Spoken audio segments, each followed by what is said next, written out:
या स्क्रीनवर तुम्हाला काय दिसतंय ते बघून बोलायचं. ओम अज्ञानतिमिरान्धस्य ज्ञानाञ्जनशलाकया चक्षुरुन्मिलितं येन तस्मै श्रीगुरवे नमः. नमो विष्णुपदाय कृष्णप्रेष्ठाय भूतले श्रीमते भक्तिवेदान्ता स्वामिनिधि नामिने नमस्ते सरस्वती देवे गौरवाणी प्रचारिणे निर्विशेष शून्यवादी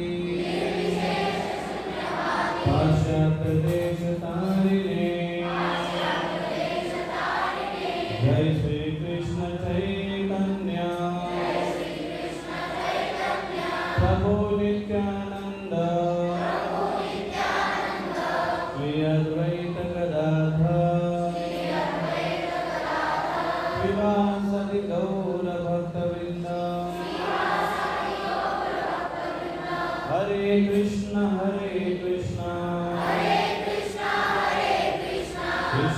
कृष्ण हरे हरे हरे राम राम राम हरे हरे हरे कृष्ण कृष्ण कृष्ण हरे हरे हरे राम राम राम हरे हरे हरे कृष्ण कृष्ण कृष्ण हरे हरे हरे राम राम राम हरे हरे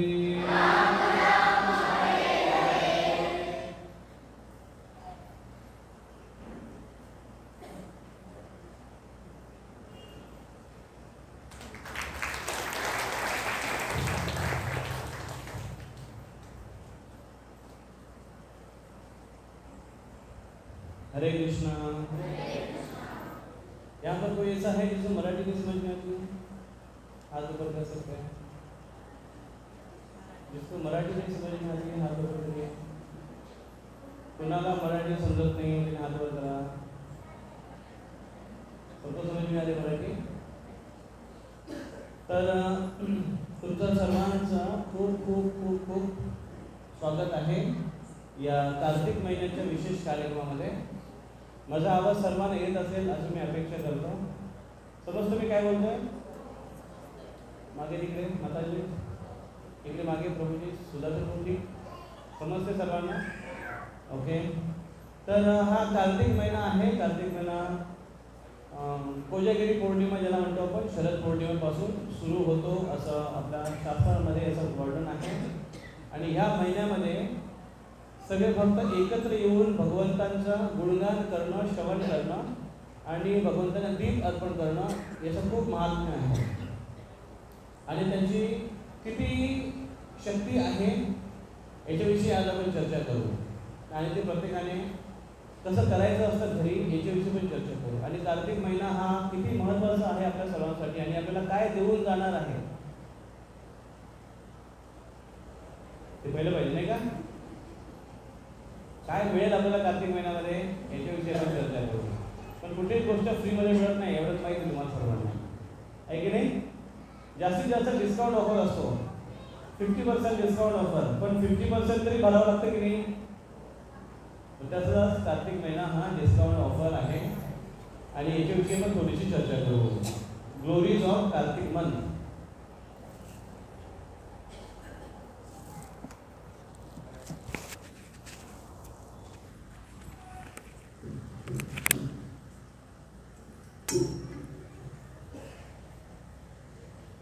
सर्वांना श्लोक दिसतो? इकडे माताजींना दिसतो श्लोक? मग दिसेल असं ठिकाणी बसा। हा सर्वांनी माझ्या मागे म्हणा। न कार्तिक समो मासो न कृतेन समम युगम न वेद सादृशं शास्त्रम न तीर्थया गंगया समम न कार्तिक समो मासो न कृतेन समम युगम न वेद सादृशं शास्त्रम न तीर्थया गंगया समम न कार्तिक समो मासो न कृतेन समम युगम न वेद सादृशं शास्त्रम न तीर्थया गंगया समम। एकदम सोपा अर्थ आहे याचा। न कार्तिक समो मासो म्हणजे मासो म्हणजे मास, मास हा मास नाही, मास म्हणजे महिना। कार्तिक महिन्यासारखा महिना नाही। म्हणजेच कार्तिक महिन्यासारखा श्रेष्ठ शुभ महिना नाही. न कृतेन समम युगम, कृत म्हणजे सत्य, सत्ययुगासारखा कुठला युग नाही आहे. न वेद सादृशम शास्त्रम, वेदांसारखा कुठला शास्त्र नाही आहे. आणि न तीर्थया गंगया समम, गंगा नदी आहे, गंगा तीर्थसारखा कुठला तीर्थ नाही आहे. म्हणजे सगळ्या श्रेष्ठ गोष्टी इथे सांगितलेल्या आहेत. तीर्थांमध्ये गंगा श्रेष्ठ आहे, शास्त्रांमध्ये वेद श्रेष्ठ आहे, युगांमध्ये सत्ययुग श्रेष्ठ आहे आणि महिन्यांमध्ये कार्तिक महिना श्रेष्ठ आहे असं वर्णन येतं. मग कार्तिक महिन्याची एवढी विशेषता आहे, काय काय याच्यामध्ये विशेष होतं, काय फायदा होतो, मागच्या सत्रामध्ये आपण चर्चा केली. मागच्या रविवारी याच्याविषयी चर्चा केली. दर रविवारी इथे सत्संग असतो आणि त्याच्यामध्ये अशी चर्चा होत राहतात. आपलं वेदशास्त्र, आपली संस्कृती, आपला धर्म काय सांगतो, भगवद्गीता काय आपल्याला संदेश देते आपल्या जीवनामध्ये, याच्याविषयी चर्चा शास्त्रांमध्ये दिलेली आहे आणि त्याच्याविषयी आपली इथे चर्चा केली जाते. ज्यामध्ये संस्कार कसे मिळायला पाहिजेत, मुलांना कसे संस्कार दिले पाहिजेत, आईवडिलांचे काय कर्तव्य आहेत, समाजाचं आपलं काय देणं लागतं, या सगळ्या गोष्टीबद्दल इथे चर्चा केली जाते. मागच्या वेळेस आपण काही चर्चा केली होती, त्यालाच आता अनुसरून पुढे याच्याविषयी थोडी चर्चा करू. मागच्या विषयी काही चर्चा आहे की तुम्हाला जर माहिती हवी असेल त्याच्याविषयी चर्चा करणार नाही आपण.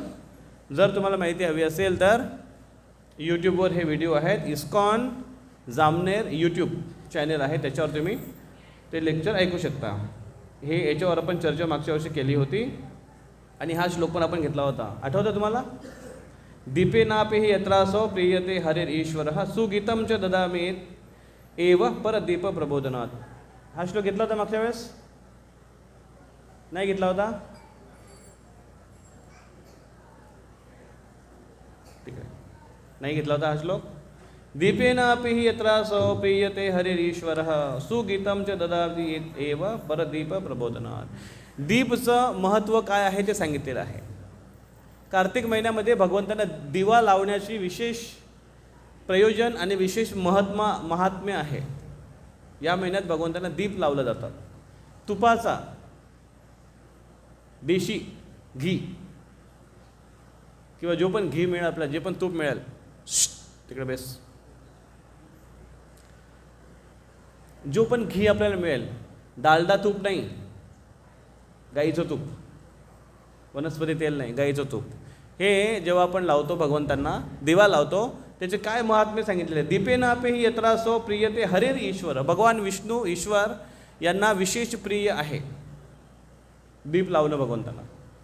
सकाळ आणि संध्याकाळ त्यानंतर दीप लावलं त्याचं विशेष महत्त्व आहे. सुगीतम च ददाति एव परदीप प्रबोधनात.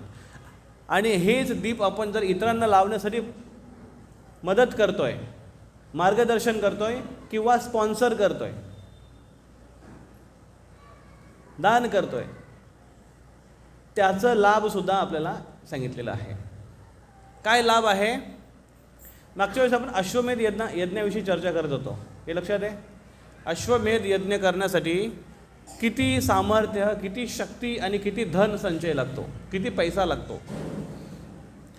तो यज्ञ आता कलियुगामध्ये करणं, त्याची चर्चा पण करणं प्रॅक्टिकल नाही आहे आणि त्याच्याविषयी समजून घेणं पण फार कठीण आहे आपल्यासाठी आज. तर मग असं अश्वमेध यज्ञ करण्याचं फळ आपल्याला एक दिवा लावल्याने मिळतो. भगवंतांकडे आपण एक दिवा घेऊन येतो आणि त्या श्रद्धेने आणि भावनेने प्रार्थना मूडमध्ये जेव्हा आपण भगवंतांना दिवा अर्पण करतो तेव्हा त्याचं एक अश्वमेध यज्ञ करण्याचं फळ आपल्याला दिवा अर्पण करण्याने मिळतं. एक दिवा लावण्यासाठी किती खर्च करावा लागेल आपल्याला. एक एवढासा दिवा किती रुपयाला भेटेल, 1 रुपयाला. पण ती एक वात त्याच्यामध्ये असते, ते किती रुपयाला भेटेल, 50 पैशाला. त्याच्यात थोडंसं तूप, ते कितीला भेटेल. किंवा आजकाल भिजवलेल्या वाती पण मिळतात रेडीमेड, फुलवाती असतात ना, त्या घेऊन तुम्ही तुपात बुडवून जर लावली, किती खर्च येईल एक दिव्यासाठी. 5 रुपये जास्तीत जास्त, ते पण जास्त आलं ना. 2-3 रुपये खर्च होईल एक दिवा. 2-3 रुपये खर्च होईल एक दिवसासाठी, पण त्याचं फळ किती आहे या कार्तिक महिन्यामध्ये. अश्वमेध यज्ञ केल्याचं फळ मिळतं आपल्याला. तर ते वर्णन केले. आणि आपण इतरांना जेव्हा करण्यासाठी मदत करतो आणि आपण दान करतो, दिव्य दान करतो, तेव्हा त्याच्याने काय होतं, प्रियते हरिर ईश्वर, भगवान हरी विष्णू कृष्ण यांना आपण संतुष्ट करतो. भगवंतांना संतुष्ट करणं एवढं सोपं नाही आहे. आपण प्रत्येकाला संतुष्ट करण्याचा, एक दुसऱ्याला संतुष्ट करण्याचा प्रयत्न करतो. घरात तुम्हाला अनुभव असेलच, आई वडील मुलांना संतुष्ट करण्याचा प्रयत्न करतात, मुलं आईवडिलांना संतुष्ट करण्याचा प्रयत्न करतात. किती अभ्यास करावा लागतो आईवडिलांना संतुष्ट करण्यासाठी, नाही का? दिवसभर शाळेमध्ये मरावं लागतं, अभ्यास करावा लागतो. मग आईवडिलांची अपेक्षा आहे की आमच्या मुलांनी टॉप केलं पाहिजे, चांगले मार्क्स आणले पाहिजेत. किती मेहनत करावी लागते. घरामध्ये पण पती पत्नी, नवऱ्याला जर त्याला बायकोला खुश करायचं असेल तर दिवाळी आली, आता काहीतरी सोनं घ्यावं लागेल, नवीन साडी घ्यावं लागेल, काहीतरी खर्च करावा लागेल, खूपच त्याला कष्ट करावे लागतात खूप. त्याच्यामध्ये पण जर त्यांनी आणली कुठल्या प्रकारची साडी आणि जर कलर पसंत नसेल तर भलती फजिती. खूपच मेहनत करावी लागते त्यालासुद्धा. आणि त्याच पद्धतीने पत्नीलासुद्धा पतीला संतुष्ट करण्यासाठी पण खूप मेहनत करावी लागते. दिवसभर राबावं लागतं घरामध्ये, मुलांना सांभाळावं लागतं, किचन सांभाळावं लागतं, भरपूर गोष्टी आहेत, एवढं सोपं नाही. आणि बॉसला संतुष्ट करण्यासाठी, खुश करायला तर खूपच दिवसभर 8 घंटे 10 घंटे मेहनत करावी लागते. तरी पण तो बॉस काय संतुष्ट होत नाही आहे. जो पण मालक असेल, जिथे आपण काम करतो आहे, संतुष्ट करणं एवढं सोपं नाही आहे. इथे तर आपण डायरेक्ट भगवंतांना संतुष्ट करू इच्छितो आहे. आणि कशाने संतुष्ट होतील ते? एक साधी गोष्ट आहे, एक छोटासा दिवा लावून संतुष्टी करायला पाहिजे. का बरं? या एका दिव्याने का विष्णू संतुष्ट होतात, का कृष्ण संतुष्ट होतात? कारण ह्या महिन्यामध्ये, कार्तिक महिना हा राधा राणींचा महिना आहे आणि राधा राणींपासून अभिन्न आहे हा महिना. राधा राणी ही कृष्णांना अतिप्रिय आहे आणि त्याच्यामुळे राधा राणींच्या महिन्यामध्ये जर आपण दिवा लावला भगवंतांना तर तो राधा राणींच्या थ्रू आपण अर्पण करतोय कृष्णांना. कृष्ण संतुष्ट होतात. तुमच्यापैकी काही जण भगवंतांना भोग लावत असतील, जे पण बनतं. किती जण भोग लावतात रोज? जे पण बनलेलं असेल ते बघा, बरेच भक्त भगवंतांना भोग लावतात. त्याच्यावर आपण तुलसी ठेवून भगवंतांना भोग लावतो, आहे की नाही? तुलसी ठेवण्याचं कारण काय आहे? तुलसी कृष्ण प्रेयसी नमो नमः. तुलसी कृष्णांना अतिप्रिय आहे आणि तुलसी ठेवून जर भगवंतांना भोग लावला, कृष्ण लगेच स्वीकार करतात. कारण तुलसी कृष्णांना प्रिय असल्यामुळे कृष्ण तुलसीसुद्धा आणि भोगसुद्धा स्वीकार करतात. तसंच कृष्णांना राधाराणी अतिप्रिय असल्यामुळे हा महिनाच राधाराणींचा आहे. म्हणून या महिन्यामध्ये आपण जी पण कुठली आध्यात्मिक कार्य करू ते कृष्णांना अतिशय प्रिय आहे. आणि म्हणून या महिन्यामध्ये मग काय काय या महिन्यात केलं पाहिजे आपण? या महिन्यामध्ये आपण कथा करतोय, कृष्ण कथा श्रवण करणं, कार्तिक महात्म्य श्रवण करणं, याचं खूप महात्म्य आहे. आपण त्यांच्याविषयी केवळ श्रवण केलं तरी सुद्धा. मग आपण आता काही चर्चा करूया. इथे विधी निषेध याच्याविषयी चर्चा केली होती मागच्या वेळेस. काय केलं पाहिजे आणि काय नाही केलं पाहिजे.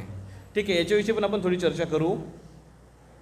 एक तुम्हाला याची महिमा सांगतो मी, की या कार्तिक महिन्यामध्ये आराधना केल्याने काय लाभ मिळतो. तर भगवंतांना आपण दिवा लावतो, त्याचसोबत आपण तुलसीला पण दिवा लावला पाहिजे रोज सकाळी आणि संध्याकाळी. तुलसीला दिवा लावण्याची पद्धत, त्याच्यामध्ये थोडीशी काळजी घेणं गरजेचं आहे. बरेच महिलांना बघितलं मी तुलसीला दिवा लावताना, दिवा ओवाळला की तुलसीच्या खाली, त्यांच्या एकदम जवळ, मुळाजवळ ते तुलसी दिवा ठेवला जातो. त्याच्याने 2 परिणाम होतात. एक, दिव्याची जी ज्योत आहे, अग्नी आहे, त्याच्याने तुलसीची पानं जळतात. आणि दुसरा, दिव्यामध्ये असणारी ती वाती लवकर विझते, त्याच्यात असणारे तेल ते पिण्यासाठी मुंग्या येतात तिथे आणि मुंग्या तुळशीला लागतात.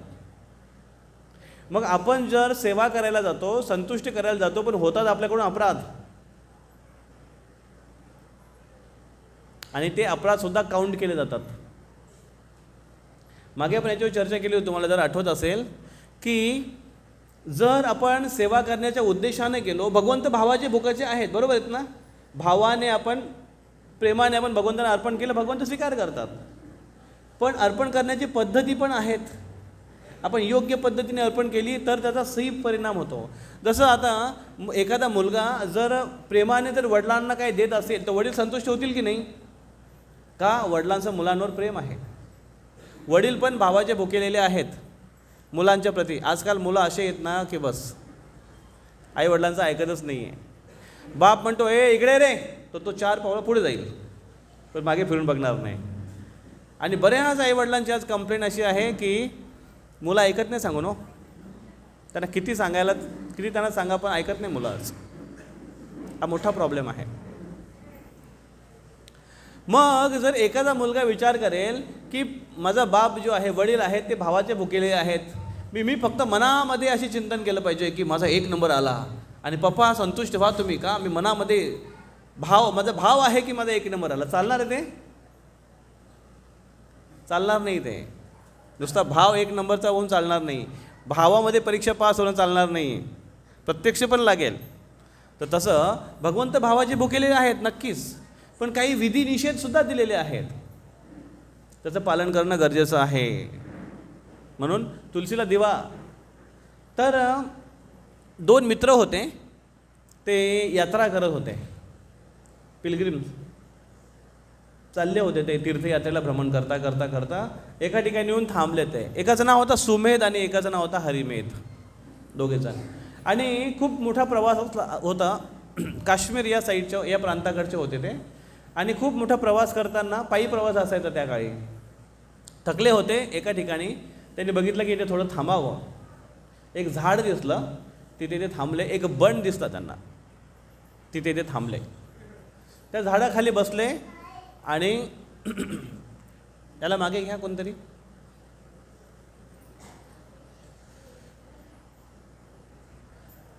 मागे जा खेळायला तिकडे. Go back.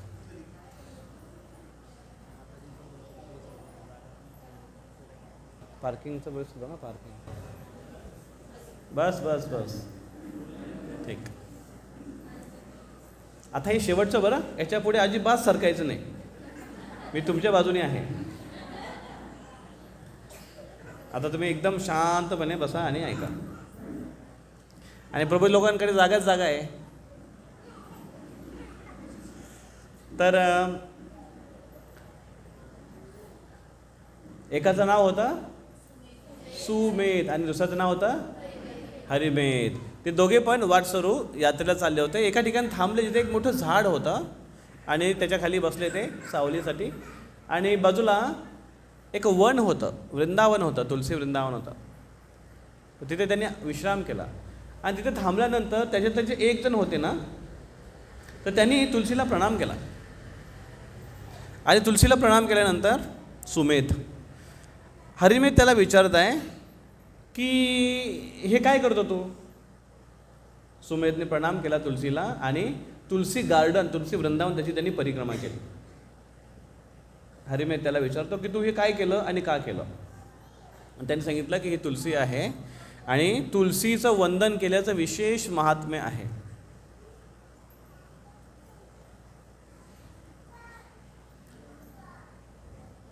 काय काय महात्म्य आहे त्यांनी सांगितलं. मग त्यांनी ती स्टोरी सांगितली की तुलसी ही कशी प्रकट झाली. बघा, महात्म्य चालू आहे आणि त्या चालू महात्म्यामध्येच तुलसीचं महात्म्य येत आहे. महात्म्य ऐकतानाच काय घडलं हे महात्म्य येत आहे. म्हणून लक्षपूर्वक ऐका. ते म्हटले की तुलसी या शब्दाचा अर्थ आहे जी अतुल्य आहे, जिथे तुलना कोणाशी करता येत नाही त्याला म्हणतात तुलसी. अतुलनीय तुलसी. जेव्हा समुद्र मंथन झालं, समुद्र मंथन नंतर सगळ्यात शेवटी सगळ्यात पहिल्यांदा काय आलं? समुद्र मंथनातून सगळ्यात पहिल्यांदा काय बाहेर निघालं? काय काहीच माहित नाही कोणाला समुद्र मंथन झालं. समुद्र मंथन झालं बघा मागच्या महिन्यात. तुम्ही कुठे होते? जामनेरला माहिती नाही, खबर नाही का? न्यूजपेपर फ्रंट लाईनला हेडिंग आली होती की समुद्र मंथन झालं आणि त्यातून सगळ्यात पहिल्यांदा मोठा हलाहल बाहेर निघालं विष. तुम्ही अपडेटेड नाही आहेत बरोबर. सगळ्या न्यूज तुम्हाला सांगू, तुम्ही प्रोग्रामला आले तर. आणि पहिलं विष निघालं हलाहल, एवढं भयंकर होतं की ते विष सगळ्यांना मारायला लागलं. त्याच्या वासानेच लोक मरत होते. मग ते काय केलं, कुणी पिलं ते, भगवान शिवजी पिले ते.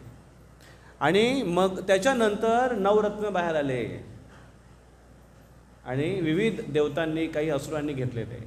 आणि सगळ्यात शेवटी जे बाहेर आलं ते आहे, हां बघा, एवढं लहान मुलांना माहिती हो, तुम्ही काय बोलतच नाही. काय बाहेर आला, अमृत बाहेर आला.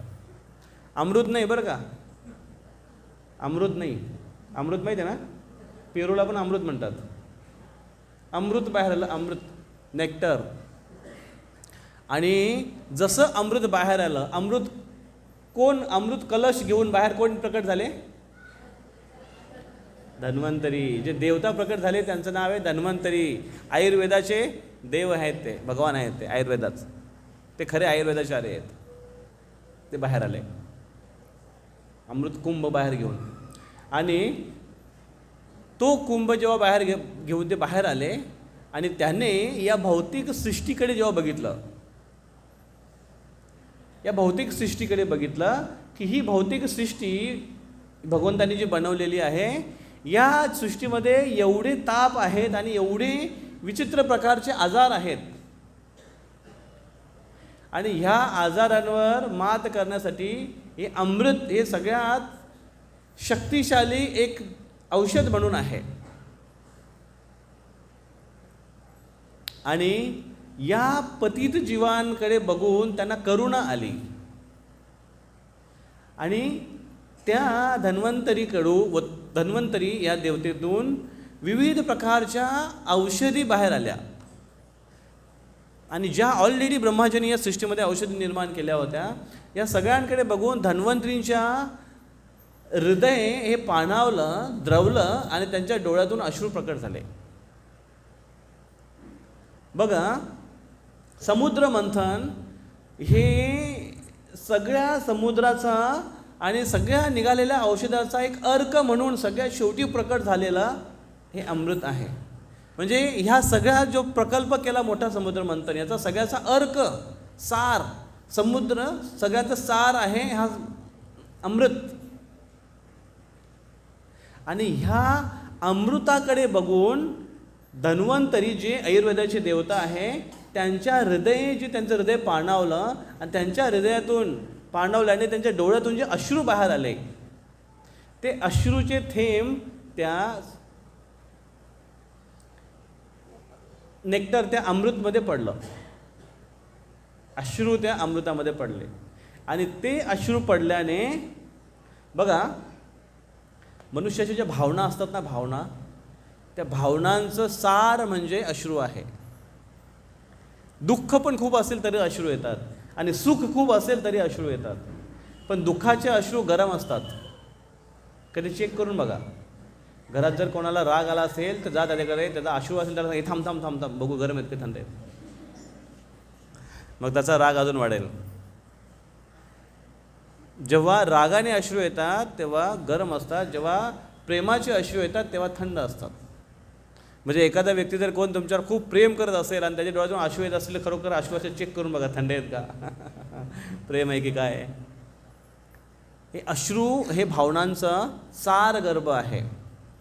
आणि ते जेव्हा सार स्वरूप अमृतामध्ये जेव्हा पडले, तेव्हा त्या अमृतातून अमृताचं सार बाहेर प्रकट झालं. एक वनस्पती बाहेर आली. ती वनस्पती म्हणजे तुलसी. तुलसी महाराणी की सगळ्या सारांचं सार जे प्रकट झालेलं आहे ते आहे तुलसी, जी आयुर्वेदाची देवता आहे त्यांच्या अश्रूतून प्रकट झाली, जी अमृत ज्या सगळ्यांचा सार आहे समुद्र मंथनाचा त्याच्यातून प्रकट झाली. विचार करा, ती तुलसी किती विशेष ते वृक्ष असेल, ती तुलसी. आणि मग तुलसी ती जेव्हा प्रकट झाली, ते तुलसीचं असं विशेष वरदान आहे की ती भगवान कृष्णांना अतिशय प्रिय आहे. कारण पूर्वी तुलसी तुलसी एक वृक्षच नाही आहे, तुलसी ही एक देवी आहे जी भगवंतांची विशेष भक्त आहे, भगवान कृष्णांची विशेष सेविका आहे.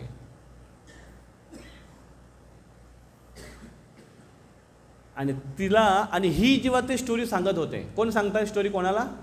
सुमेध सांगतात हरिमेधला, की ही तुलसी अशा प्रकारे प्रकट झाली आणि ही तुलसी भगवान विष्णूंना अतिशय प्रिय आहे आणि त्यांच्याविषयी ते चर्चा करू लागले. ही जेव्हा चर्चा सुरू होते आणि हरिमेध जेव्हा लक्षपूर्वक ऐकत होते तेव्हा त्यांना अचानक जोराने आवाज आला. बघा आता तुलसीची महिमा चालू आहे तिथे त्या ठिकाणी, ध्यानपूर्वक ते ऐकतायत आणि अचानक त्या झाडावरून मोठ्याने आवाज आला आणि त्या आवाजाने तिथे एक दिव्य तेज निर्माण झालं आणि त्या दोन आकृती तिथे प्रकट झाल्या, ज्यांच्या शरीरातून तेज बाहेर येत आहे, प्रकाश बाहेर येतोय. आणि ते दोघे जण हात जोडून तिथे उभे राहिले आणि ते दोघे देवता होते. ते हात जोडून उभे राहिले आणि हे दोघे जे आहेत यात्रेकरू, त्यांना फार आश्चर्य वाटलं, कुतूहल वाटलं. त्यांनी विचारलं की तुम्ही कोण आणि इथे कसे काय प्रकट झाले? आणि त्यांनी सांगितलं की आम्ही दोघे सुद्धा शापातून मुक्त झालोय तुमच्या या कथा श्रवण करून, तुलसी महात्म्य श्रवण करून.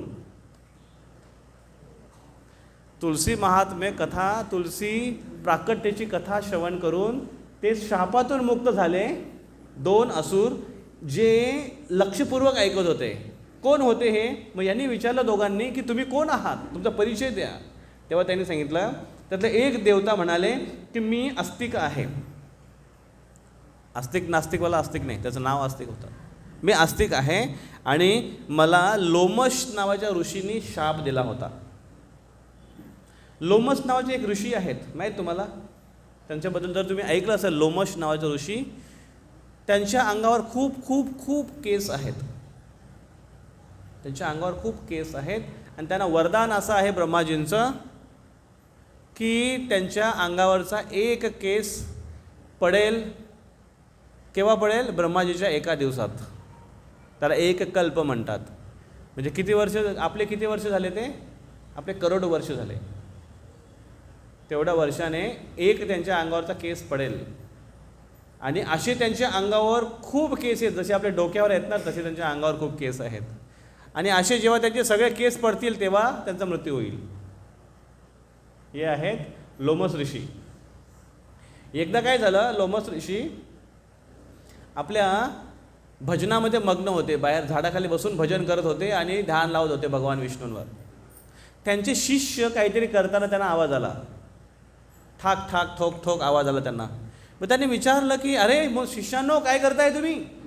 त्यांनी म्हटलं की गुरुजी तुम्ही असे उन्हामध्ये बसले ध्यान करताय, ऊन येतो, वारा येतो, पाऊस येतो, आम्हाला वाटतं की तुमची थोडी काळजी घ्यायला पाहिजे, तुमच्यासाठी एक कुटी तयार करतो आम्ही, भजन कुटी.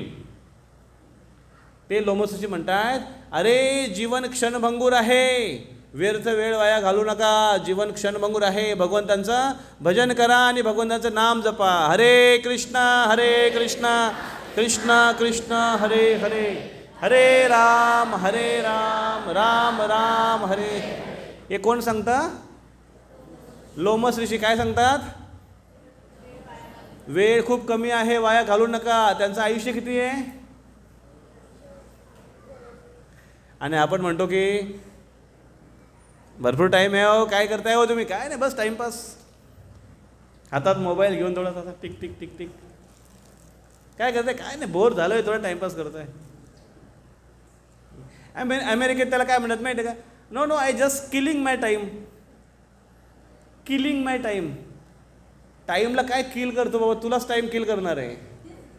टाईम आपल्यालाच मारतोय, आपण का टायमाला मारणार आहे?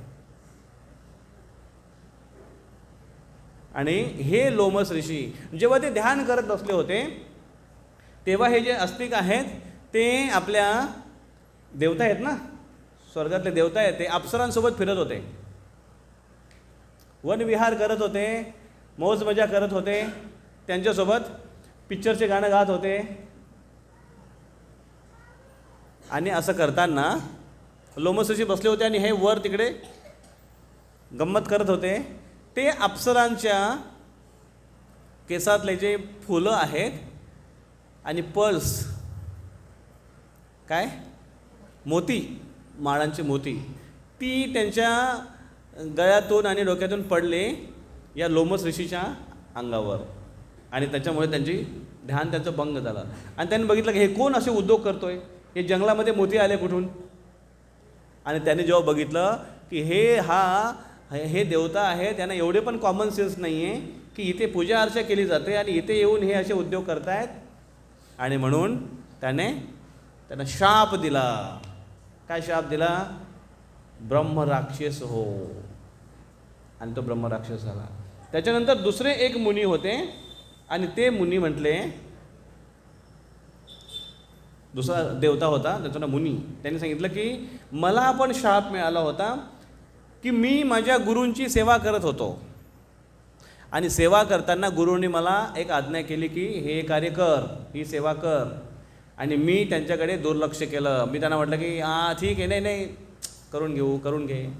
कधी कधी काही शिष्य असे असतात, उटपटांग शिष्य असतात, जे गुरूंच्या आज्ञेचं पालन न करत आणि त्याच्यामुळे गुरु रुष्ट होतात, असंतुष्ट होतात.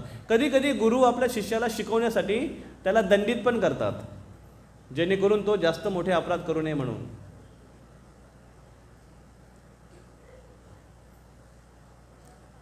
एक शिष्य होता, सांगू तुम्हाला स्टोरी.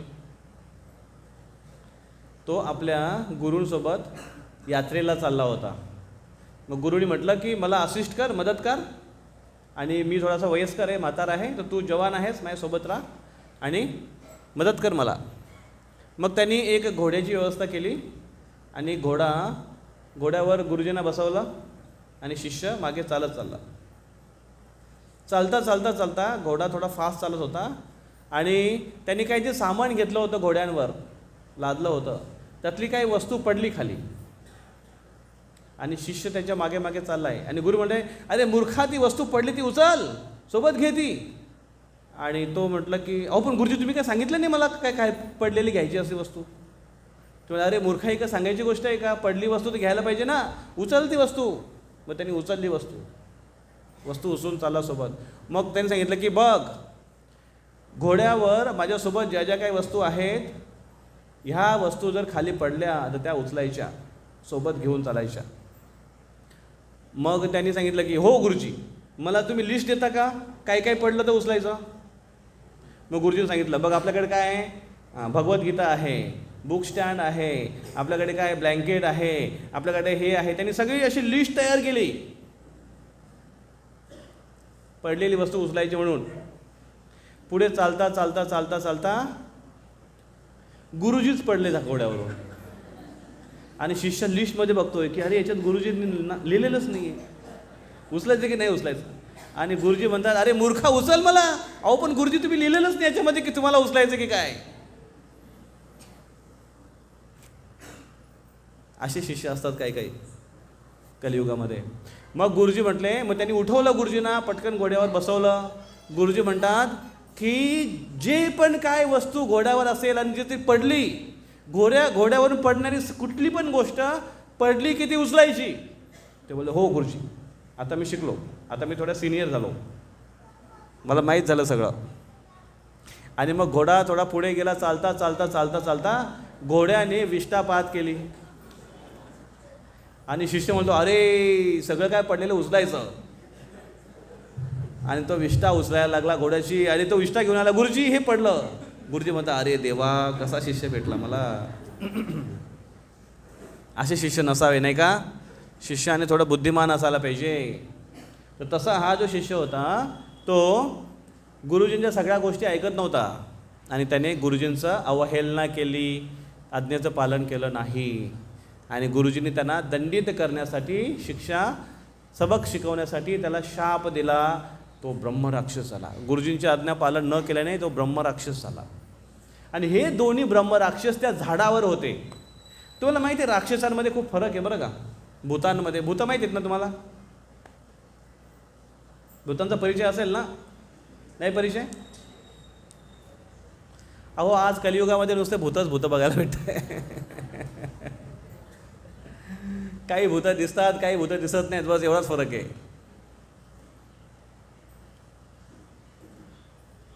असे जीवात्मा ज्यांची इच्छा अपरंपार आहे, अतृप्त इच्छा खूप आहे, फक्त पूर्ण करण्यासाठी साधन नाही त्यांच्याकडे आणि शरीर नाही त्यांच्याकडे, ते घोष त्याला म्हणतो आपण, भूत आहेत ते. भूतांची एक योनी आहे. तुम्हाला कोणाला जर विश्वास नसेल तर मला नंतर भेटा, तुम्हाला भूतांबद्दल अजून मी विशेष ॲड्रेस वगैरे देईन की जिथे जाऊन तुम्हाला भूतं भेटू शकतील, पूर्णपणे माहिती मिळेल तुम्हाला. अजून पण आहेत त्या गोष्टी, चांगल्या पद्धतीने आहेत त्या गोष्टी. त्याच्यामध्ये सगळ्यात शक्तिशाली जे भूत असतो त्याला म्हणतात ब्रह्मराक्षस. जर तुम्ही भगवंताचं नामस्मरण केलं तीव्रतेने, तुम्ही जर तुम्हाला भूताचा आभास झाला, जर तुम्ही जोराने म्हटले हरे कृष्णा, असं नाही, हरे कृष्णा, मोठ्याने जर तुम्ही टाहो फोडून जर म्हटलं हरे कृष्ण, भगवंताने पुकारलं, तर छोटे मोठे भूत असतील ना ते पळून जातील. ब्रह्मराक्षस असेल तो अजिबात जाणार नाही. तो म्हणतो हे तुझ्यामध्ये काही पॉवर नाही आहे हरे कृष्ण बोलायची. का माहिती आहे का? कारण ब्रह्मराक्षस हा मूळताच खूप शक्तिशाली एखादा जर व्यक्ती असेल, अगोदर ब्राह्मण किंवा भक्त वगैरे, त्याच्याकडून चूक झाल्यानंतर तो राक्षस बनतो, तो ब्रह्मराक्षस बनतो आहे. त्याची अगोदरची फार मोठी सुकृत्य आहे, त्याच्यामुळे तो बनतो, पण तो विशेष शक्तिशाली राक्षस बनतो तो. असे ब्रह्मराक्षस दोन्ही त्या झाडावर होते. आणि ह्या तुलसी महात्म्य कथेने त्यांची मुक्ती मिळाली, कारण ते लक्षपूर्वक ऐकत होते. ते ब्रह्मराक्षस लक्षपूर्वक ऐकत होते, म्हणून ब्रह्मराक्षसाच्या योनीतून त्यांना मुक्ती मिळाली. आपण पण जर लक्षपूर्वक ऐकलो तर आपल्यामधले जे राक्षस बसलेले आहेत की नाही, याच्यातून नक्कीच आपल्याला मुक्ती मिळेल. आणि विशेष करून कार्तिकच्या महिन्यामध्ये. आणि ते दोन्ही राक्षस बाहेर आले आणि हात जोडून प्रार्थना केली त्यांनी, आणि त्यांना खूप खूप धन्यवाद दिले, आणि लगेच ते तिथून गायब झाले आणि ती दिव्य ज्योती वर जाताना त्यांना दिसली. अशा पद्धतीने ह्या दोन राक्षसाचा उद्धार केवळ आणि केवळ तुलसी महाराणीच्या कथा श्रवण करण्याने झाली. तुलसीचे 8 नाव विशेष म्हटलेले आहेत. हे नामांचा जर जो कोणी उच्चारण करतोय त्याला तुलसीचं विशेष प्रिय व्यक्ती बनतोय. जो तुलसीचा प्रिय बनतोय तो भगवान कृष्णांचा अतिशय प्रिय बनतोय. त्याच्यावर विशेष कृपा होते भगवंतांची. सर्वांनी हा मंत्र माझ्या मागे म्हणा.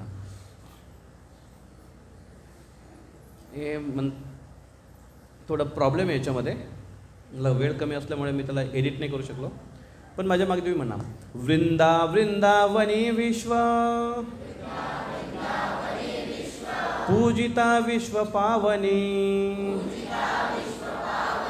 पुष्पसारा नंदिनी च, तुलसी कृष्ण जीवनी. हा मंत्र पुन्हा म्हणू. ह्याच मंत्रामध्ये 8 नावं आहेत. वृंदावनी विश्व पूजिता विश्व पावनी, पुष्पसारा नंदिनी च, तुलसी कृष्ण जीवनी.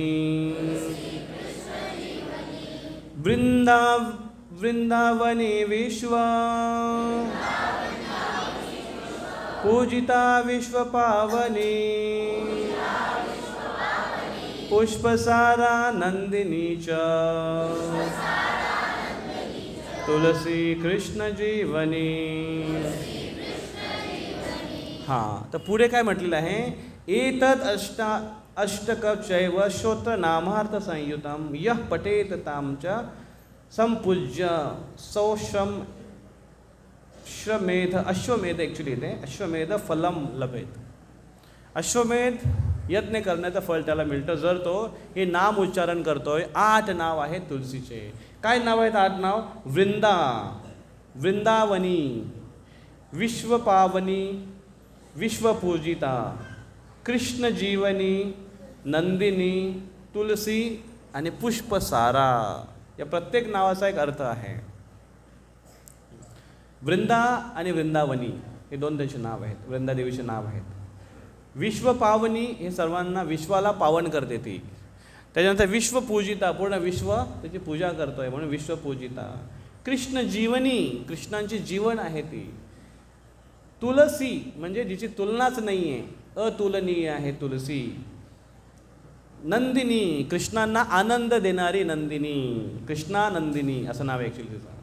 आणि पुष्पसारा, पुष्पसारा म्हणजे सगळ्या पुष्पांचा सार, सगळ्या पुष्पांमध्ये श्रेष्ठ तुलसी आहे. पुष्प, फुलं, कितीतरी फुलं वेगळ्या वेगळ्या किती सुगंधी फुलं आहेत, पण जेव्हा तुलसी येते समोर तेव्हा सगळे फुलं मागे सरकतात. का? कारण तुलसी विशेष प्रिय आहे कृष्णांना, म्हणून तिला नाव आहे तुलसी पुष्पसारा. हे तुलसीचं 8 नाव आहेत आणि जो पण कोण व्यक्ती ह्या नावांचं उच्चारण करतोय तो भगवान कृष्ण त्याच्यावर विशेष कृपा करतात. तर हा मंत्र जर तुम्ही रोज म्हटले तुलसीला पाणी घालताना आणि तुलसीला परिक्रमा करतो आपण, तेव्हा एक मंत्र असतो, यानी कानी च पापानी ब्रह्महत्यादिकानी च तानी तानी प्रणश्यंती, नाही ब्रह्महत्यादिकानी च, पुढे काय, प्रदक्षिणा पदे पदे. हां, यानी कानीच पापानी ब्रह्महत्यादिकानी च तानी तानी प्रणश्यंती प्रदक्षिणा पदे पदे. प्रदक्षिणा करताना एक एक पाऊल आपण उचलतो ना तुलसीसाठी, ब्रह्महत्यासारखे पाप नष्ट होतात.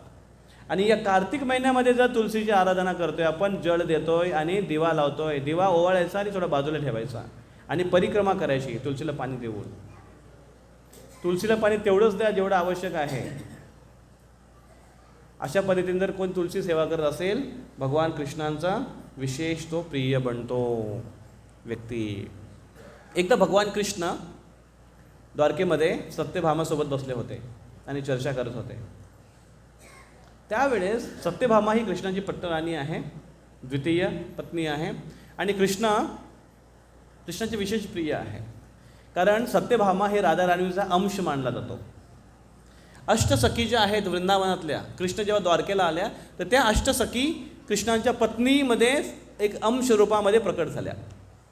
आणि त्यातल्या रुक्मिणी देवी ही वृंदावनातली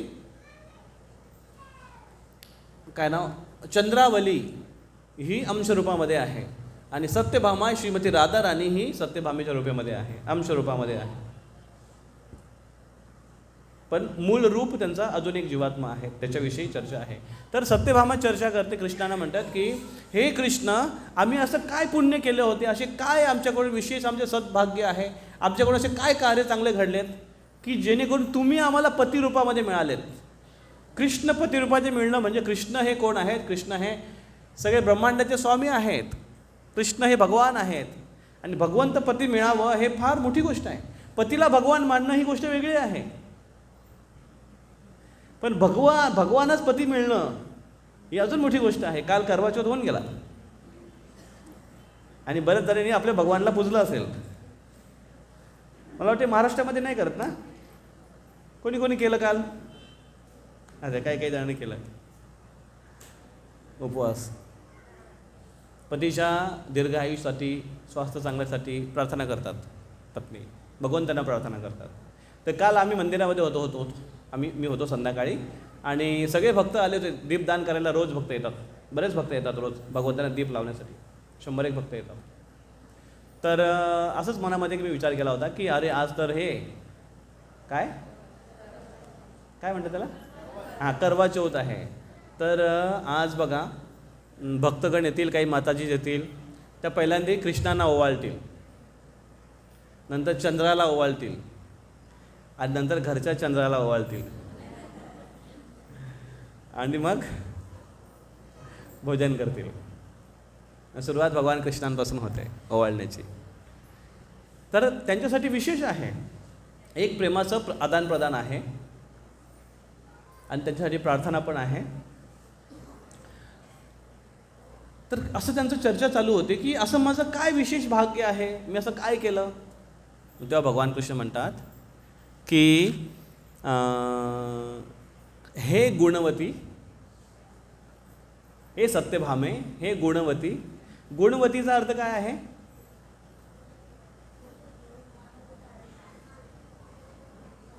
गुणवती, गुणवानचा अर्थ काय आहे? ज्याच्यामध्ये चांगले गुण आहेत त्याला गुणवान म्हणतात. आणि गुणवती म्हणजे,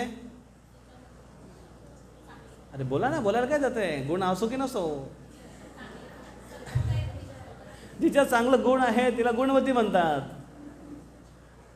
गुणवती, जिच्यामध्ये खूप गुण संपन्न आहे. आणि कृष्ण म्हणतात, हे गुणवती सत्यभामे, तू तुझ्या मागच्या जन्मामध्ये गुणवती होतीस. मागच्या जन्मामध्ये सत्यभामा ही गुणवती नावाची एक मुलगी होती आणि ती एका ब्राह्मणाची मुलगी होती. एक श्रेष्ठ ब्राह्मण आहेत आणि ते त्यांचे बरेचसे शिष्य होते.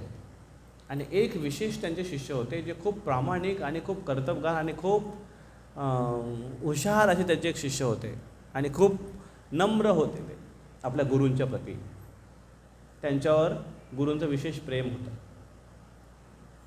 मग जेव्हा शिष्य मोठे झाले, कर्तबगार झाले, तेव्हा गुरूंनी आपल्या मुलीचं लग्न म्हणजे त्या गुणवतीचं लग्न त्यांच्या एका विशेष शिष्यासोबत करून दिलं. चंद्र त्याचं नाव होतं त्या शिष्याचं. चंद्राशी गुणवतीचं लग्न लावून दिलं. आणि ते दोघे आणि ते तिघे आता राहायचे तिथे छानपैकी. आणि रोज जंगलात जायचे, काही समिधा गोळा करायचे आणि यज्ञ करायचे. यज्ञ कशासाठी? सजीव सृष्टी, सगळ्या जनांचं कल्याण व्हावं यासाठी ते यज्ञ करायचे. असे ते एकदा यज्ञाची सामग्री गोळा करण्यासाठी जंगलामध्ये दोघेजण गेले होते आणि तिथे एक भयानक राक्षस आला. पूर्वीच्या काळी मोठे मोठे जंगलं पण असायचे, त्याच्यामुळे मोठ्या मोठ्या जंगलामध्ये मोठे मोठे राक्षस पण असायचे. आजकाल पण सिमेंटची जंगलं आहेत आणि सिमेंटच्या जंगलामध्ये पण छोटे छोटे राक्षस आहेत आणि त्यांच्या त्यांच्या रूपाने ते राहत असतात आणि उत्पत्तान कामं करत राहतात. मग हे राक्षस, त्या राक्षसाने या दोघांना ठार केलं. चंद्र आणि त्यांचे सासरे दोघांना त्यांनी ठार केलं, मारलं त्यांना. ही खबर त्यांच्या मुलीला म्हणजे चंद्राच्या पत्नीला कळाली आणि खूप आक्रोश करायला लागली. तिने काही साधूंच्या मदतीने त्यांच्या पतीपर्यंत आणि वडिलांपर्यंत पोहोचली ती आणि त्यांना आपल्या जवळ घेतलं आणि घरामध्ये काही वस्तू होत्या, काही मौल्यवान होते, त्या गोष्टी विकल्या तिने आणि त्या विकल्यानंतर तिने त्यांचं अंतिम संस्कार केले. आणि ती त्या शहरामध्ये राहू लागली. तिला खूप दुःख होत होता, खूप रडत होती, पण भगवंताची आराधना करत होती आणि प्रार्थना करत होती. तिने उर्वरित आयुष्य या दोन गोष्टी करण्यामध्ये घालवलं. दोन गोष्टी कुठल्या? एक, एकादशीचं लक्षपूर्वक पालन करून आणि दुसरं कार्तिक महिन्याचं पालन करून. आणि विशेष करून कार्तिक महिन्यामध्ये येणारे एकादशीचं आवर्जून पालन करून. एकादशी पालन कसं करतात? एकादशी दुप्पट खाशी लोक म्हणतात. सारा दिवस चरा पण एकादशी करा, असे पण काही लोक म्हणतात. हे कोणासाठी आहे?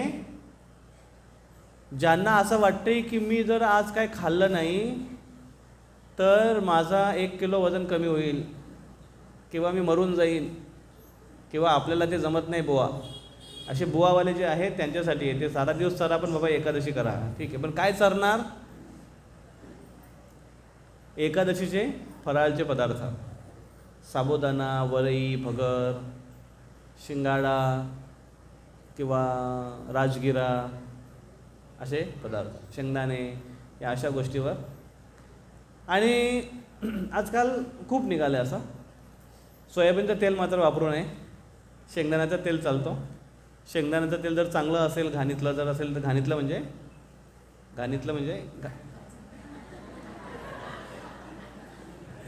घाणीने निघालेलं तेल ते म्हणतात, घाणीतलं तेल चांगलं तेल म्हणजे. कारण काय माहिती का? कारण बाहेरचं जे तेल मिळतं ना शेंगदाण्याचं, ते किती चांगलं असं काय माहिती. शेंगदाणा काय किलो आहे? किती रुपये किलो आहे?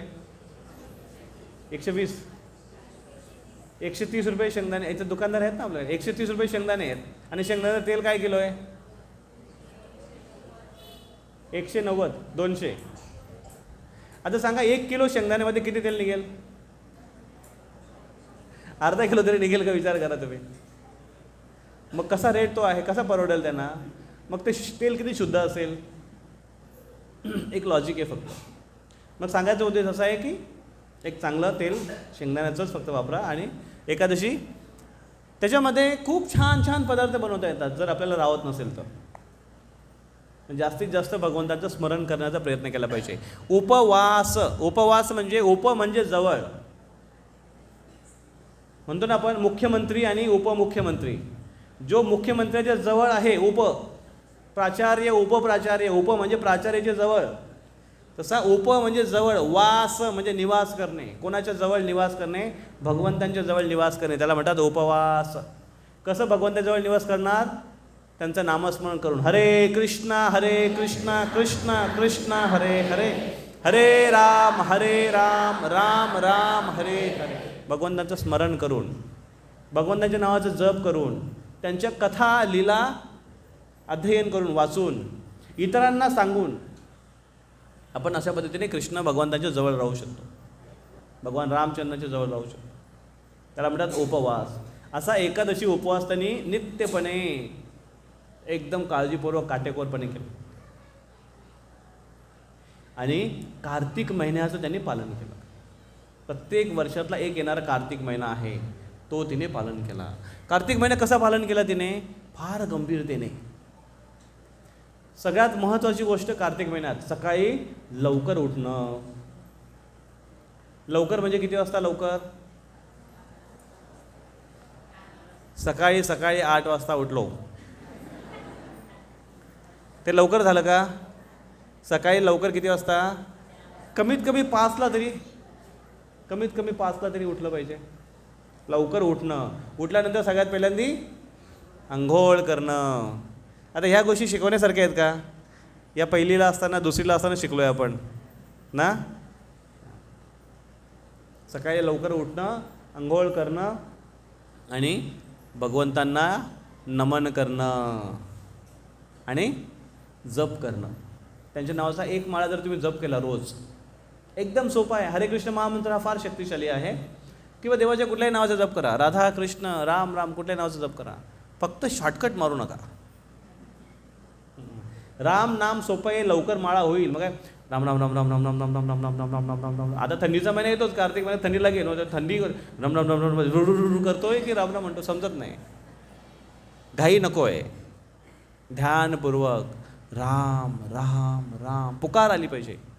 मग हा जो हरे कृष्ण महामंत्र आहे याच्यामध्ये हरे म्हणजे भगवंताची शक्ती, राधाराणी किंवा सीता महाराणी, आणि कृष्ण म्हणजे स्वयं कृष्ण भगवान, राम म्हणजेच रामचंद्र भगवान, आणि हरे म्हणजे सीता महाराणी. तर हरे कृष्ण म्हणजे राधा कृष्ण आणि हरे राम म्हणजे सीताराम हा मंत्र. त्याच्यामध्ये पुन्हा पुन्हा पुन्हा पुन्हा त्यांचे नाव येतात. किती वेळा येतात त्यांचे नावं? 16 वेळा नाव येतात. एक महामंत्र घेतल्याने 16 पटीने त्याचा फायदा मिळतो. मग असं जर एक माळा रोज जप केली त्याचा खूप फायदा होईल आपल्याला. मग रोज सकाळी एक माळा करायला 10 मिनटं लागतील.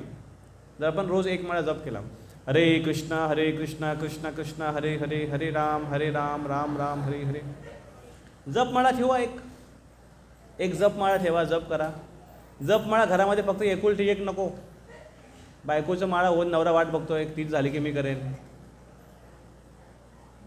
दोघांच्या 2 असू द्या, काही प्रॉब्लेम नाही. दोघांच्या 2 चपला जोड असतो, दोघांचे कपडे वेगळे वेगळे असतात, सगळे काय वेगळं वेगळं असतं. मग माळा का बरं नाही करू शकता वेगळा, नो प्रॉब्लेम. भगवंताच्या नावाचा एक माळा जप करा आणि भगवद्गीतेचं कमीत कमी 1 पान वाचा. कमीत कमी 1 पान. 1 पान वाचायला किती वेळ लागेल? 10 मिनटं तरी. किती पण स्लो वाचणार असेल 10 मिनटामध्ये 1 पान वाचून होईल भगवद्गीतेचं.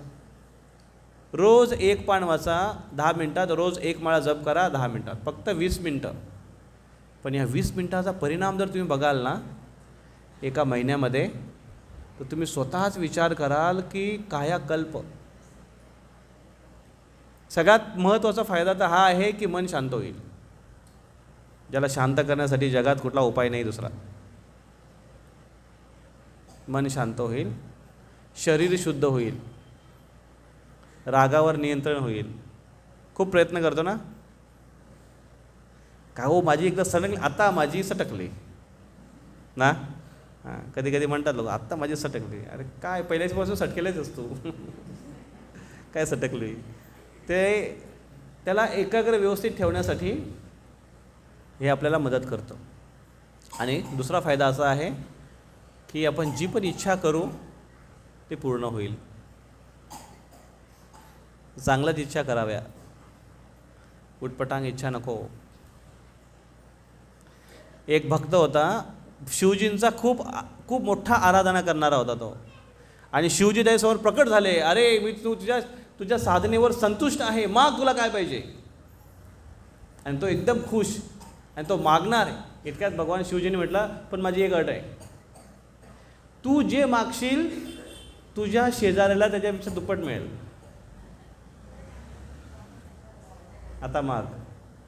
त्यांनी म्हटलं की मला माझ्या घरासमोर या दिवाळीला एक सुंदर अशी कार पाहिजे, मला BMW.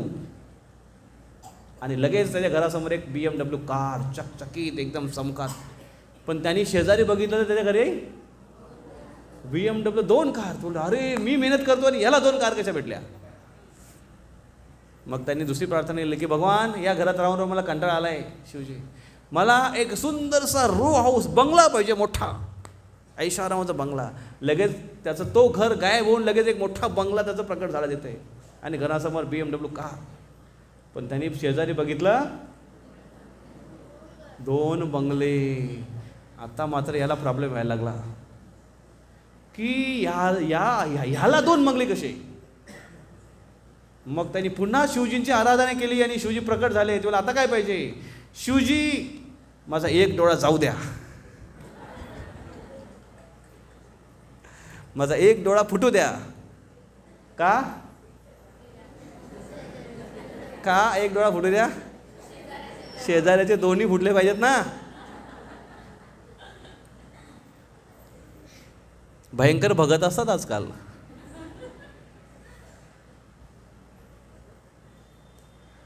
काय सांगत होतो तुम्ही अगोदर स्टोरी. भक्ती आराधना अशी नको, शुद्ध स्वरूपात आणि चांगली इच्छा असावी, भगवंत पूर्ण करतात. आपण जर हे केलं, रोज सकाळी लवकर उठणं, स्नान करणं, भगवंतांचा नमन करणं, प्रणाम करणं, भगवंताच्या नावाचा 1 माळा जप करणं, 1 पान वाचणं. हे करायला तुम्हाला जास्त वेळ लागणार नाही, 20 मिनटं लागतील. आणि आंघोळ तुमची तुम्ही रोजचा तुमचा दैनंदिन कार्यक्रम आहे, त्याच्यामुळे ते तुमच्या स्केड्यूलमध्ये येतं ऑलरेडी. आणि संध्याकाळी पुन्हा आल्यानंतर पुन्हा आंघोळ करणं, आणि पुन्हा आणि हे झाल्यानंतर गीता वाचून झाले, त्याच्यानंतर भगवंतांना 1 तुपाचा दिवा. असं जरुरी नाही की एवढा मोठा दिवा आणि तुपाने भरला पाहिजे.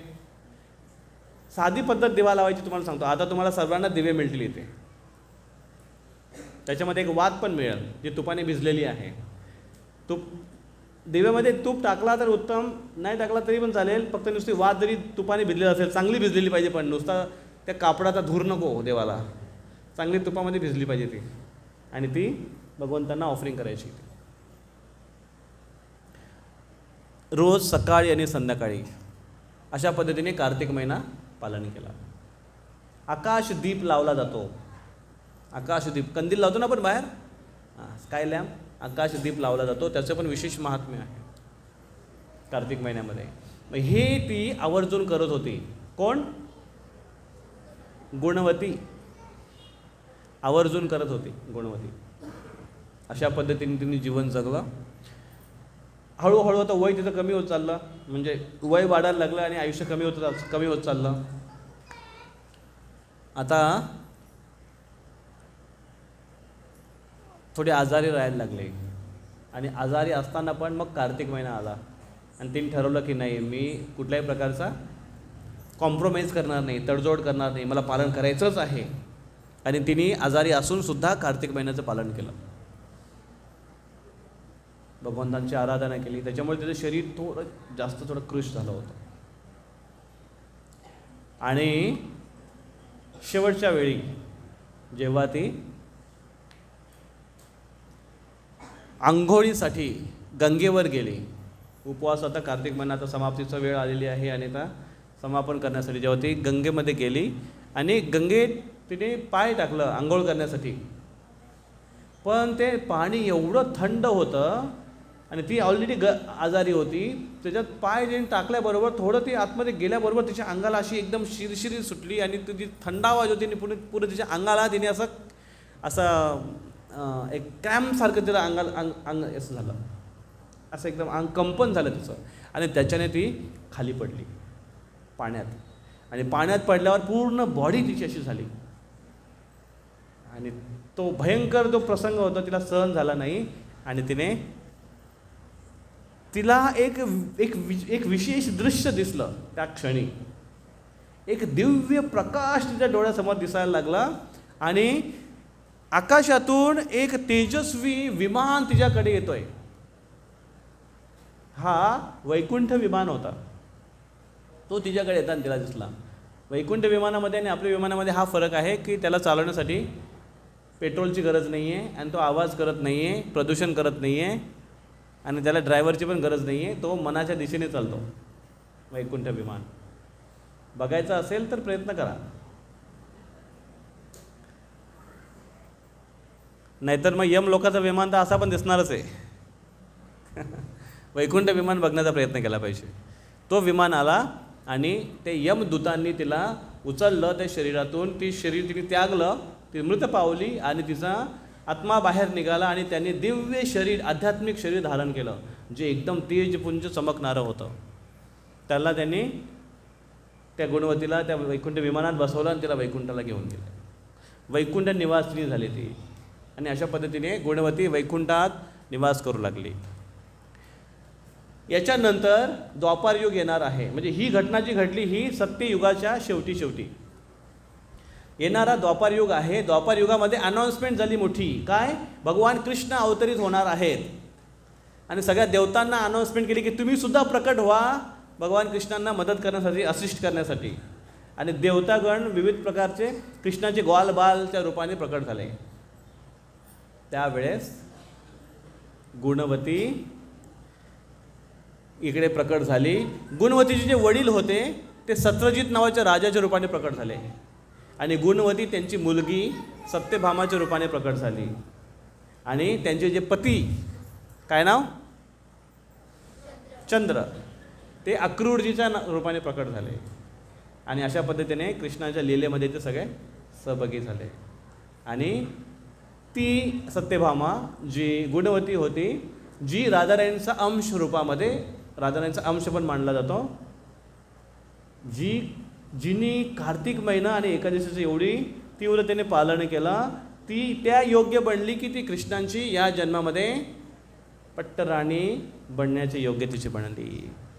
हे कार्तिक महात्म्याचा विशेष फळ आहे की साक्षात भगवान कृष्णांच्या दिव्य धामामध्ये त्यांचा सहभागी बनण्याची योग्यता प्राप्त होते व्यक्तीला. या भौतिक जगातल्या वस्तू मिळवण्यासाठी ह्या तर तुच्छ गोष्टी आहेत, त्या मिळतील, नष्ट पण होतील. या गोष्टीच्या मागे लागलं पण नाही पाहिजे.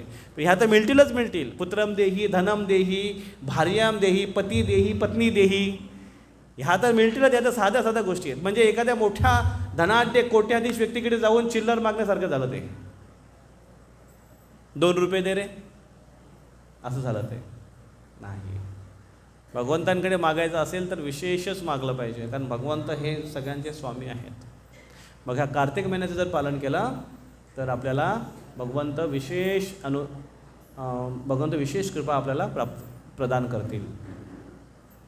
म्हणून आपण हा कार्तिक महिन्याचं गंभीरतेने पालन केलं पाहिजे. मग काय केलं पाहिजे या कार्तिक महिन्यामध्ये? आता तुम्हाला नियम तर सांगितले मी, रोजची दिनचर्या सांगितली. आठवड्यातून एक सत्संग कमीत कमी केला पाहिजे. ऑनलाईन नाही, ऑफलाईन. सगळ्याच गोष्टी ऑनलाईन होत नाही. आता जर मी तुम्हाला अनाउन्समेंट केली की आम्ही प्रोग्राम नंतर सगळ्यांसाठी महाप्रसाद बनवलेला आहे, पण तो तिकडच्या रूममध्ये ठेवलेला आहे, सर्वांनी इथे बसून ऑनलाईन खा, चालेल का? सगळ्याच गोष्टी ऑनलाईन चालत नाही, ऑफलाईन चालतात. मग कारण बघा, आता तुम्ही इथे आलात, तुम्ही इथे आल्यानंतर तुमची फर्स्ट प्रायोरिटी आहे काय? एकच काम आहे, ते काय करणार आहे? फक्त श्रवण करणार आहे, बरोबर? दुसरं काहीच प्रायोरिटी नाही. मोबाईल सगळं बाजूला. काहीच करायचं नाही. त्याच्यानंतर जो कीर्तन होईल, इकडचे जे व्हायब्रेशन्स आहे, इकडे भक्त समाज आहे, यांचे जे व्हायब्रेशन्स आहे, तो संघाचा जो परिणाम आहे तो आपल्याला अनुभव करता येतो. इथे ऑनलाईन नाही करता येत.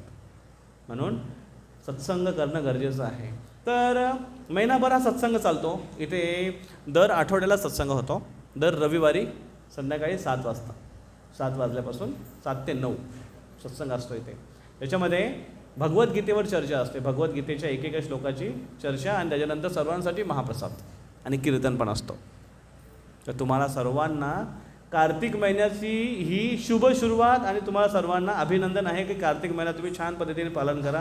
ही मी भगवंतांना प्रार्थना पण करतो आहे. आणि आजचा तुमचा कार्तिक महिन्याचा शेवटचा दिवस ठरो नसो,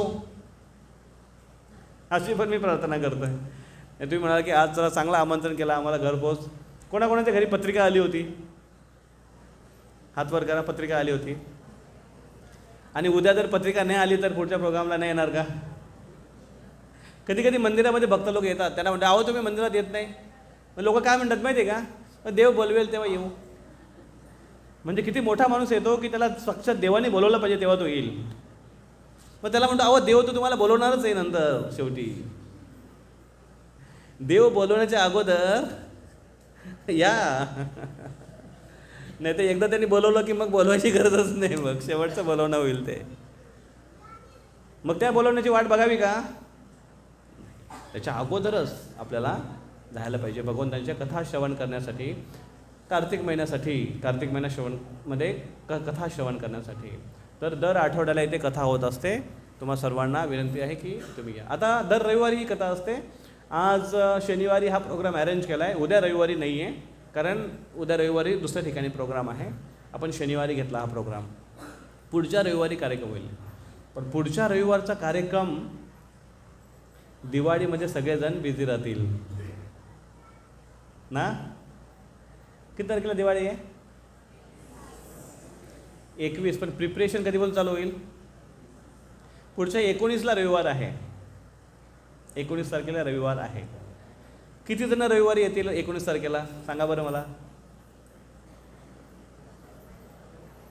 अरे इथे 50 पण नाही आहेत. 15-16 भक्तांचे हात वर खाली आहेत फक्त. बाकीचं काय करंजा बनवतील? मी ऐकलं आहे आजकाल माताजी लोक पण फार हुशार झाले आहेत. एखाद्या भैयाला किंवा एखाद्या बनवणारा जो असतो ना,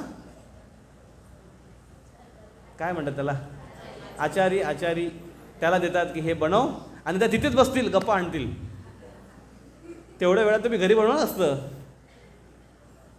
मग काय प्रिपरेशन करायचं तुम्हाला? असं म्हणतं तिकडे बनवणार आहेत. घरी बनवा. घरी बनवलेलं शुद्धतेने बनतं, चांगलं असतं ते. कार्तिक महिना मग ठीक आहे. जर तुम्ही पुढच्या महिन्यात म्हणजे पुढच्या रविवारी जर तुम्ही येऊ शकत नसाल तर त्याच्या पुढचा रविवार येतो 26 तारखेला. तेव्हा कोण कोण येऊ शकतं? 26 तारखेचा रविवार. आता मात्र सर्वांनी यायला पाहिजे नाही का? मग आपण 26 तारखेला मोठा एक कार्यक्रम ठेवू. असाच मोठा कार्यक्रम आणि विशेष महाप्रसाद सर्वांसाठी. करा, हात खाली करा. आणि 19 तारखेचा प्रोग्राम हा दिवाळीसाठी तुम्हाला विशेष सुट्टी. दिवाळीचं प्रिपरेशन. जे रेग्युलर भक्त आहेत ते ऑनलाईन येऊ शकतात. आपण ऑनलाईन पण प्रोग्राम घेऊ शकतो जर असेल तर. नाहीतर मग सुट्टी नको ना, ऑनलाईन ठेवू आपण. एक इस्कॉन जामनेरचा एक ग्रुप आहे. आणि नेट चालू करता तुमचा आहे 5G वायफाय आहे.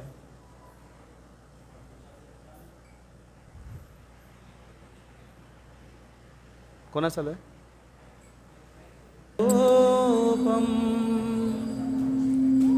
लसहत कुंडलम गोकुले प्रजमानम.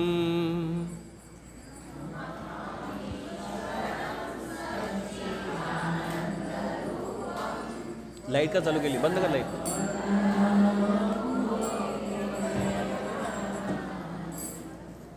नमामीश्वरं सच्चिदानन्दरूपं लसत्कुण्डलं गोकुले व्रजमानम्.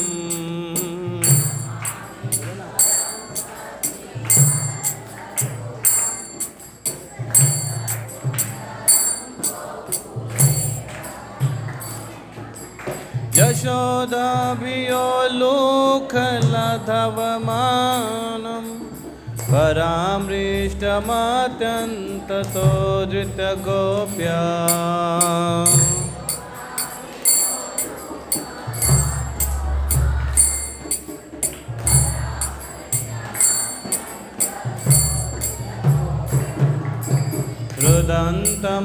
रुदन्तमूर्णेत्रं युग्ममृजन्तं कराम्बोजयुगमेन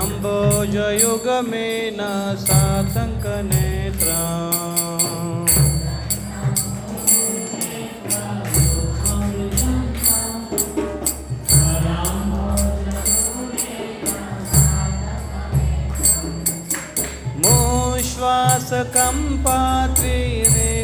मुश्वासकम्पात्रिरेखङ्गकण्ठं कृतग्रैव दामोदरं भक्तिबद्धा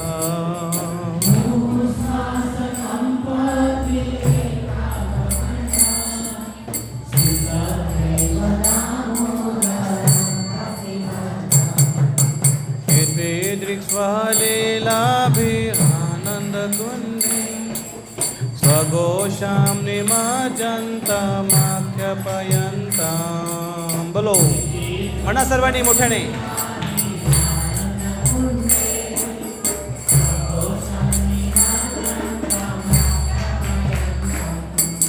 तदीयेषि तदनेषु भक्तिर्जितात्मं पुनः प्रेमतस्तं शतावृत्ति वन्दे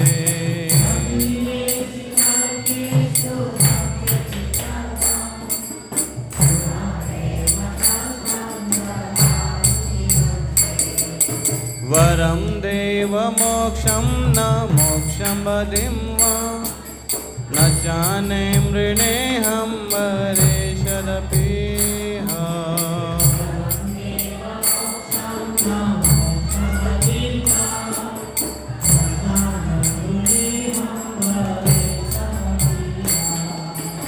इदं तेव पूर्णाथ कुफलबालं सदा मे मनस्य वीरस्तं किमन्ये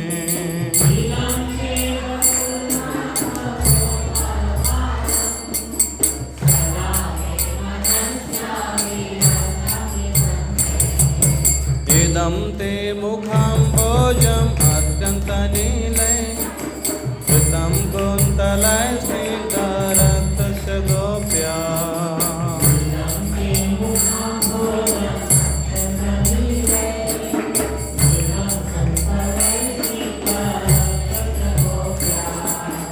मोहोश्चुम्बितं बिम्बरक्तधरां मे मनस्या विरास्तमालं लक्ष्यलाभे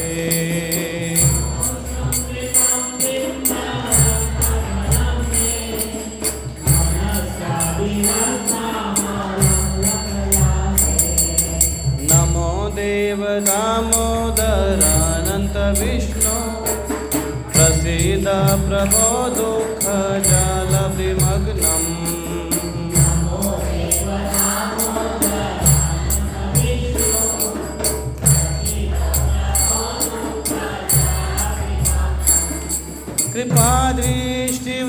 कृपादृष्टिवृष्ट्यातिदिनं बतानु गृहाणेश मामगम्य दीक्षिदिशा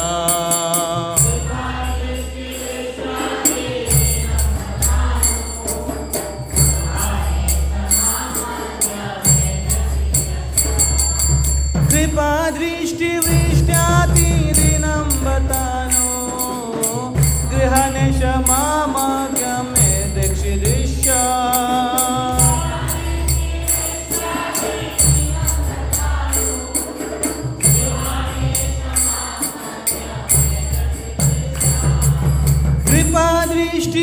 कृपादृष्टिवृष्ट्यातिदिनं बतानो गृहाणेश मामगम्य दीक्षिदिशा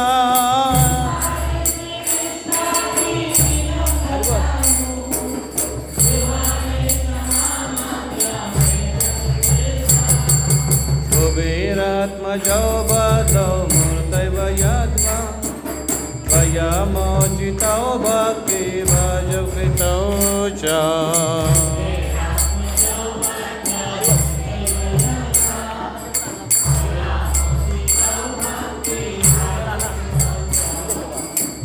कुबेरात्मजौ बद्धौ मूर्तैर्भयाद्वा भयमोचितौ भक्तिभजकृतौ च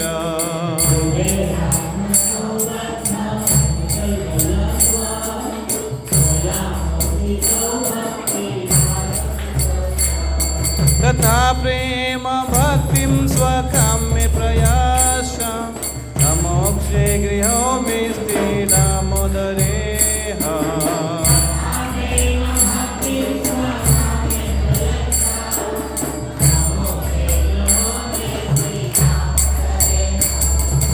नमस्ते स्तुराम्ने स्फुरदीप्तिधाम्ने त्वदीयोदराय यथा विश्वस्य धाम्ने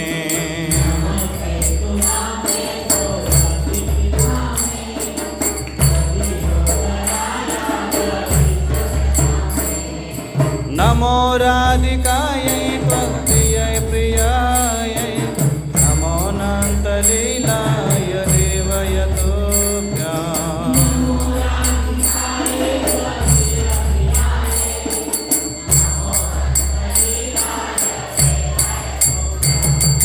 नमो राधिकायै त्वदीयै प्रियायै नमो अनन्तलीलाय देवयतोभ्याम् बोलो बोलो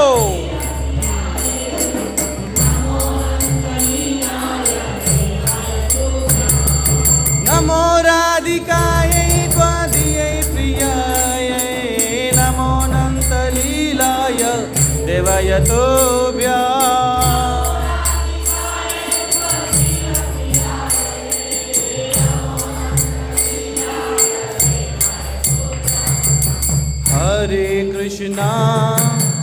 हरे कृष्णा कृष्णा कृष्णा हरे हरे हरे राम राम राम हरे हरे हरे कृष्णा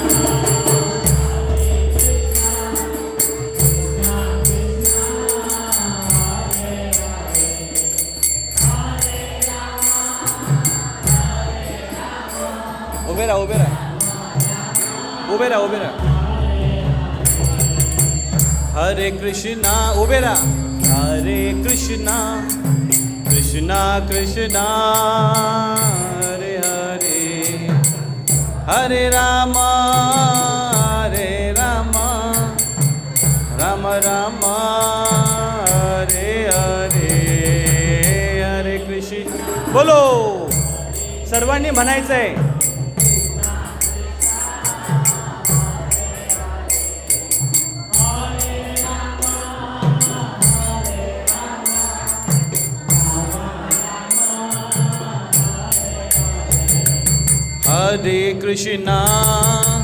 हरे कृष्णा कृष्णा कृष्णा हरे हरे हरे राम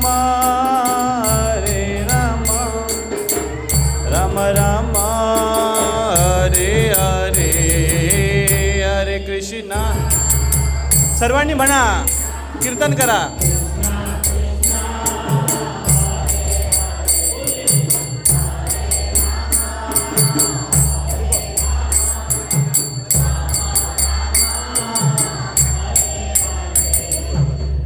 हरे कृष्णा कृष्णा कृष्णा हरे हरे हरे राम राम राम हरे हरे हरे कृष्ण बोलो सदा मोबाईल सांभाळ हे बघ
Thank you.